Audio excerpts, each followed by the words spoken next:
All right, so we making an apron, custom-made apron. You want to decide the fullness that you want of your skirt on your apron. You can use your hip measurement times 2, times 3, just depend on how much fullness you want. You want the waistband itself to go your waist measurement, and then decide how long you want the ties to be and how wide if you're making your own pattern. This one is a sexy apron with a bib. It's nice and long, a real full skirt. We want to do a roll hem at the bottom first, and then hem your sides, and then gather the skirt, basting stitch for the skirt.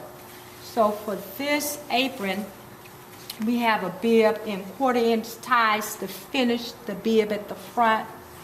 And through the process, we discovered that you want nice coverage on the front, so we made the bib a little wide to make sure we have good coverage. So you want to sew the right side of the satin to the wrong side, and you want to stitch these at a 1/4-inch seam allowance. It's a good idea to have it pressed in place, press it, and then take these and make them meet in the center and press it. It's just easier to sew it before you even sit down at the machine and get started. Press it first. So we want to stitch ours at a 1/4-inch seam allowance. And of course, this is just the basic process. Your apron pattern may be totally different from this.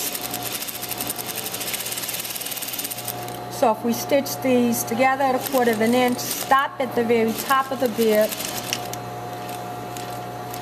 We did a roll hem on the top edge to finish it, but we're using the satin to finish the edge. So this is the satin and the sheer organza together. So now, if this was already pressed, you would start at the top, fold like a 1/2 inch back. You would already have it pressed with these meeting one another in the center, and then we would fold it again. It would already be pressed like that, and you would edge stitch all the way down to the very bottom. I'm gonna just do this little bit over here so you can see it, since we don't have it pressed. It would be pressed. This would come over and it would conceal the seam. And then we would stitch it all the way down to the bottom.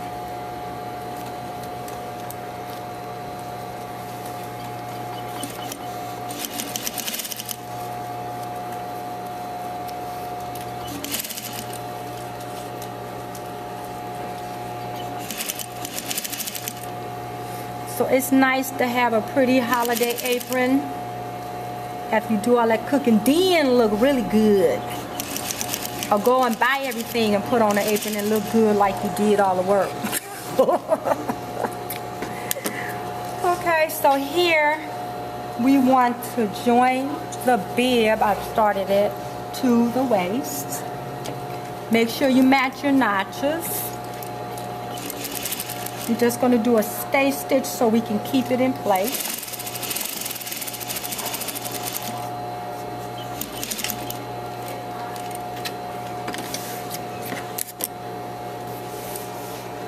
We want to sew our tie ends, decide how long or how wide, or follow whatever the pattern is, and then attach it to the waistband.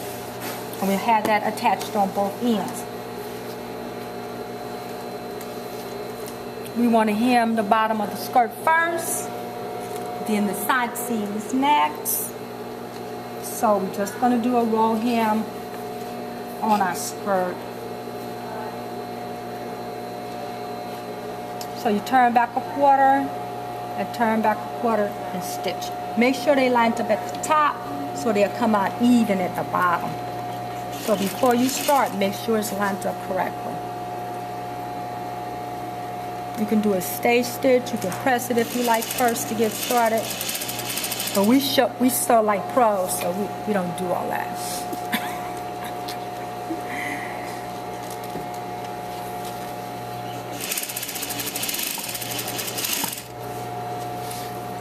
So take your time so you can have a nice finished seam. See, I just used my nail. I took all those little loose threads under so I don't have to go back and clip them later. Sometimes you have long little threads. I just tuck them under.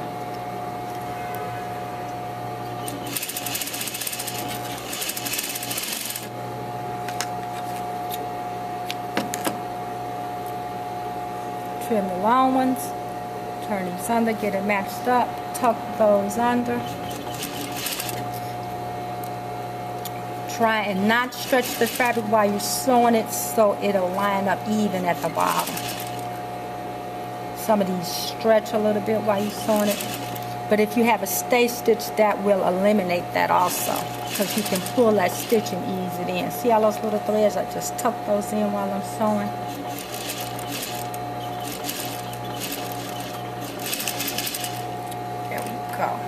Now we're going to do a basting stitch along the waist, which we did already. We have our notch at the center, and now we're going to match these at the waistline.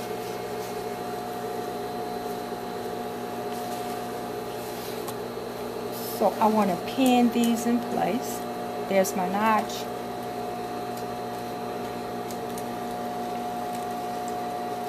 So you can do one roll of basting stitch, 2 rolls of basting stitch, whatever you're comfortable with. 1/2 inch back. I want to pin that.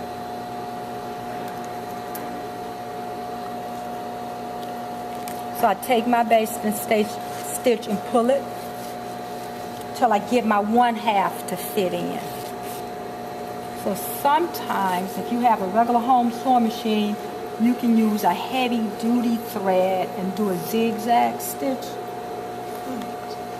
And it's real easy to pull, and you don't have to worry about that snapping either, the thread, because it's so strong.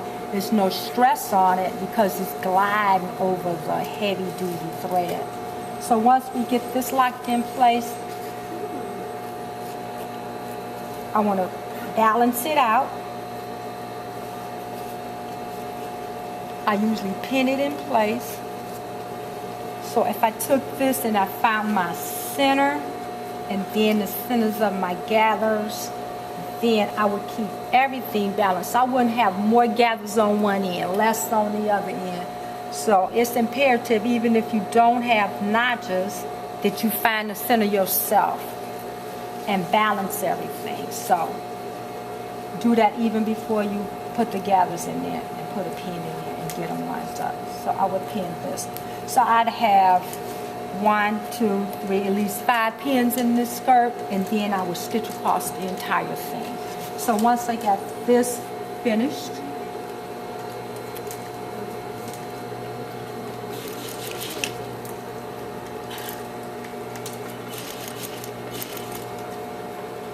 so I'm stitching right on my gather stitch or just below it, because I don't want that thread to show and I don't want to have to pick it back out later. So this is definitely not a fast process. For Kamari, this is the part she likes. And this, I think, is a great gift idea. Don't you think people would like a nice, cute apron? Yeah. Even if they don't cook, they just pretending like they're cooking. Right? If it's really pretty, I think they'll wear it. Sometime.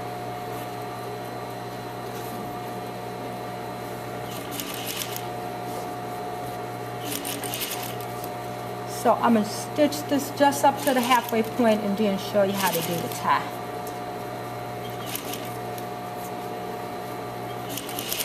So if your apron didn't have a bib, then you would just join them together at the waistband. It may just fold over, and you need to do a stay stitch and then edge stitch or top stitch, whichever kind of finish you want it. I want you to see how the skirt looks. So this is going to be really pretty. Right. So the other tie.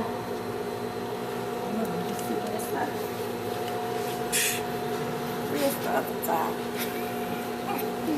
Anyway, to make the tie, we just gonna pretend like this is the right one. We want to put these two together and stitch them all the way down. And if you have something narrow enough, you want to press the seam open, turn the right side out, and then we took this and then just attached it to the waistband. Press it. Then that's what this really is. The other part of this is our facing. So next our facing we're going, we would match right sides together, match the notches up together.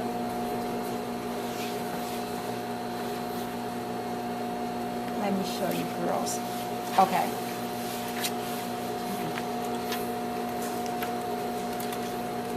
These we're going to get locked right here first. We're going to stitch these together, half inch seam allowance.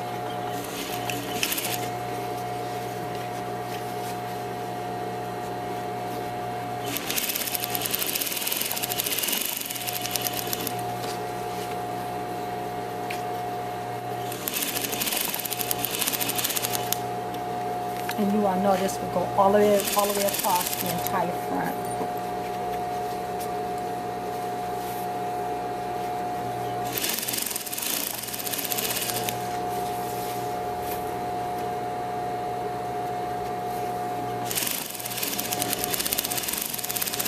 So my other tie will be attached to this already. I'm going to stitch all the way down to my end. Now here, I want this to be finished on the inside. So I need to take this and flip it back and stitch across, and then when it flipped in between, it's finished. Then, so if I take this, look,